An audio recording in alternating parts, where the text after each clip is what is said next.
গিল্ডের ভাই ব্রাদাররা ফোন দিয়া পুরা পাগল বানায় দিছে, গিল্ড ওয়্যার নাকি খেলা যাইতেছে না। আরে ভাই কি সমস্যা? আমি গেমের মধ্যে ঢুকলাম, ঢুইকা চেষ্টা করলাম, কই খেলা যায় না। এই যে স্টার্ট আইছে, ও মা, স্টার্ট দিতে গিয়ে দেখি গেম মোড আনএভেলেবেল নাও। আচ্ছা বুঝলাম, অনেক চেষ্টা করলাম, গিল্ডের মধ্যে আরও যারা প্লেয়ার আছে তাদের দিয়েও চেষ্টা করাইলাম, কোনোভাবেই আমরা গিল্ড ওয়্যারের মধ্যে ঢুকতে পারলাম না। এটা কি শুধু আমার সাথেই হয়েছে, না এটা তোমাদের সাথেও এরকম হয়েছে? তাহলে একটু কমেন্ট সেকশনে কমেন্ট করে জানাইবা।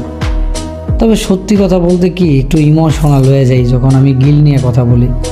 আমি গেমের শুরু থেকে গিল্ড নিয়ে অনেক কিছু করছি ভাই, গিল্ড ভার্সেস করছি, বড় বড় গিল্ডের সাথে, মানে গিল্ডের মধ্যে পড়ে থাকতাম সারাদিন। এই জন্য গিল্ড করি আমি বেশি, কেউ কিছু মনে করবো না হয়তো বা। এই গিল্ড 2.0 আসার পরে, আপডেটের পর গিল্ডের নাম নিশানা সব নষ্ট হয়ে গেছে। আগে একটা সময় যখন গ্রুপের মধ্যে প্লেয়ার আসতো, আমরা গ্রুপে প্লেয়ারটারে দেখতাম যে ও কোন গিল্ডে আছে, বড় কোনো গিল্ডে আছে কি না। এটা এখন নাই, এটা এখন শেষ হয়ে গেছে। সেই জন্যই আসলে ফ্রি ফায়ার, ওল্ড ফ্রি ফায়ারটা অনেক ভালো লাগে, ইমোশন। কারণ ওল্ড ফ্রি ফায়ারের সব কিছুই ভালো লাগতো, এখন বেশি ভালো করতে গিয়ে গেমটা একদম নষ্ট হয়ে গেছে।